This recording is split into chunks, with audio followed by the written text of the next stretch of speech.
آج محفل واز کا اہتمام کیا گیا ہے۔ محفل واز میں عالم اسلام کے ممتاز مقرر، پاکستان کے حوالے سے جانے پہچانے جانے والی شخصیت، کیو ٹی وی کے مشہور پروگرام احکام شریعت کے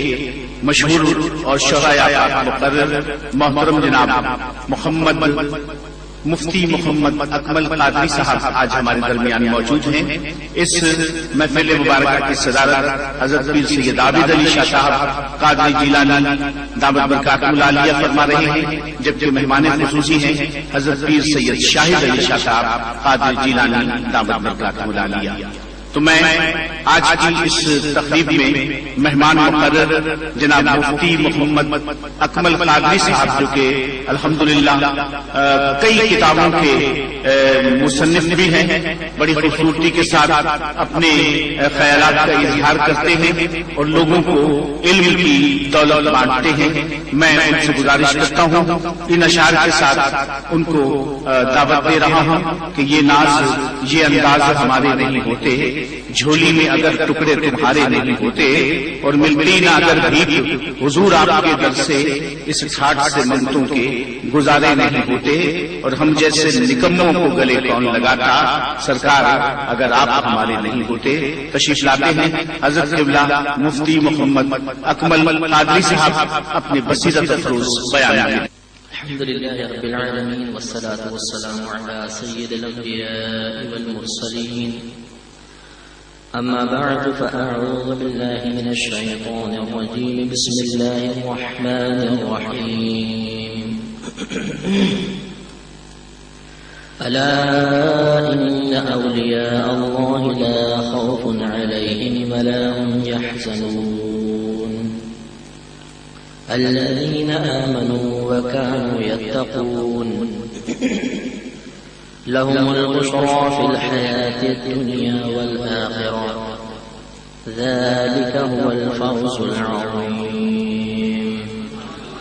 صدق الله العظيم وصدق رسوله النبي الكريم،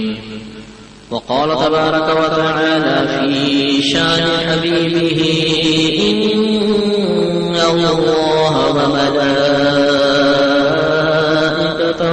يصلون على النبي يا أيها الذين آمنوا صلوا عليه وسلموا تسليما۔ اللهم صل على سيدنا ومولانا محمد وعلى آل سيدنا ومولانا محمد وكما تحب وترضى۔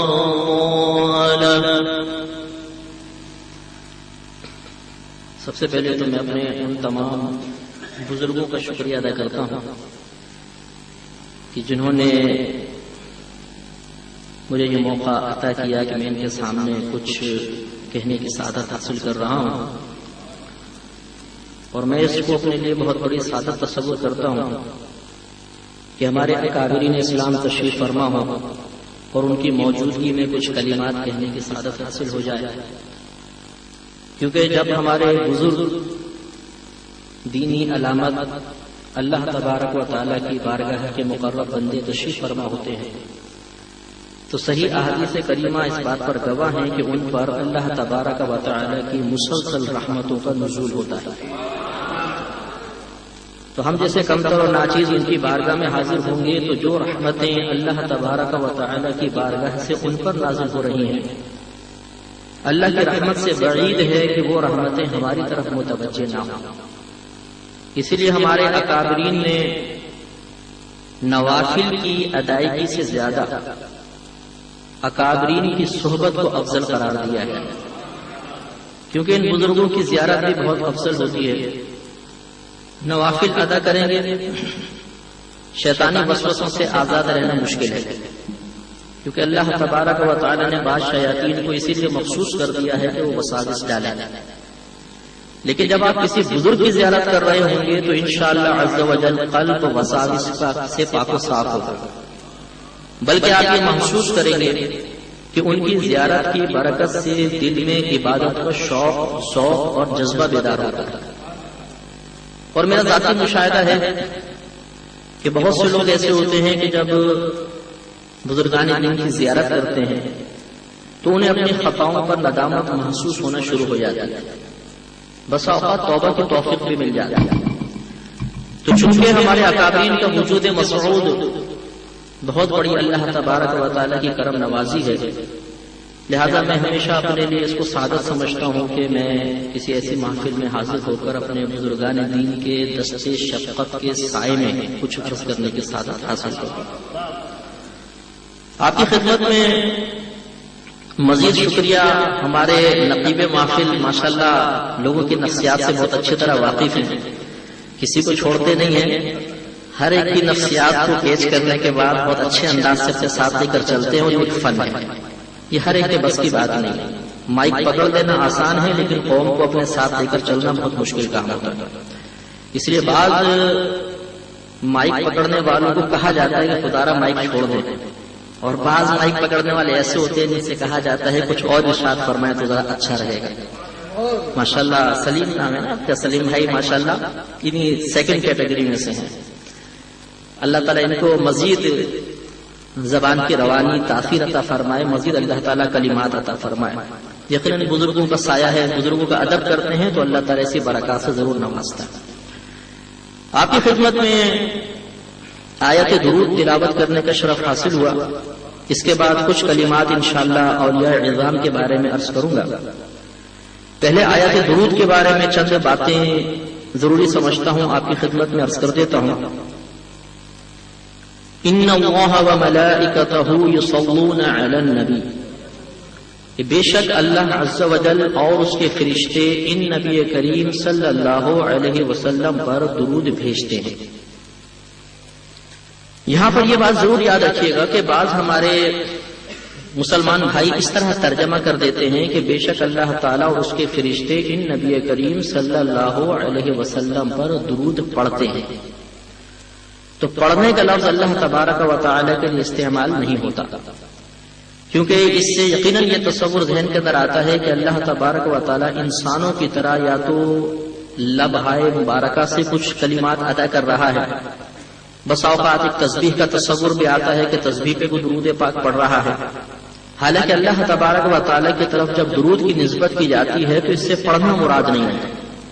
جب مراد نہیں تو ایسے الفاظ کا ذکر کرنا بھی مناسب نہیں جس سے اس غیر مراد کی طرف اشارہ ہو رہا ہو۔ اسی طریقے سے بعض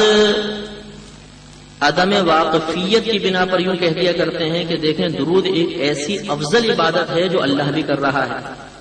اللہ نماز نہیں پڑھتا، روزہ نہیں رکھتا، زکوٰۃ نہیں دیتا، حج نہیں کرتا، لیکن درود ایک ایسی عبادت ہے کہ وہ اللہ بھی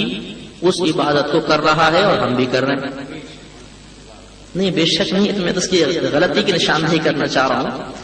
کہ یہ نہیں کہنا چاہیے، کیونکہ یاد رکھیے کہ عبادت اس فعل کو کہتے ہیں جو کسی کی غلامی اور بندگی پر علامت بن جائے۔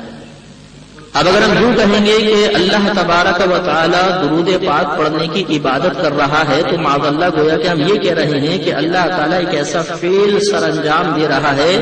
جو اللہ کی بندگی اور غلامی پر دلالت کر رہا ہے۔ اور اللہ تعالیٰ کس کی بندگی کرے گا، اللہ تعالیٰ کس کی غلامی اختیار کرے گا، تو معاذ اللہ یہ بات مناسب نہیں ہے، بلکہ فقہاء اعظام نے بعض فقہاء نے اس کو کفر تک لکھ دیا ہے کہ اللہ کی طرف عبادت کی نسبت نہیں کر سکتے۔ اس لیے یہ کہنا کہ اللہ تعالیٰ درود پڑھ رہا ہے، اللہ تعالیٰ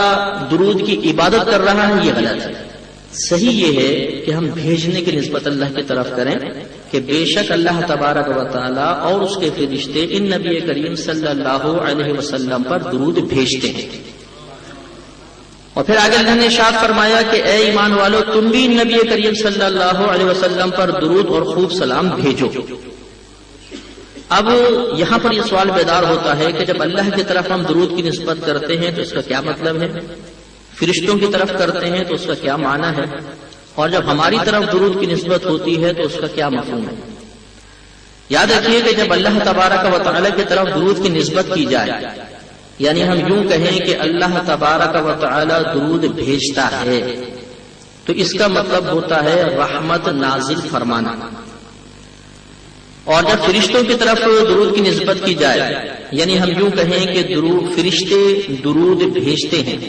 تو اس کا مطلب ہوتا ہے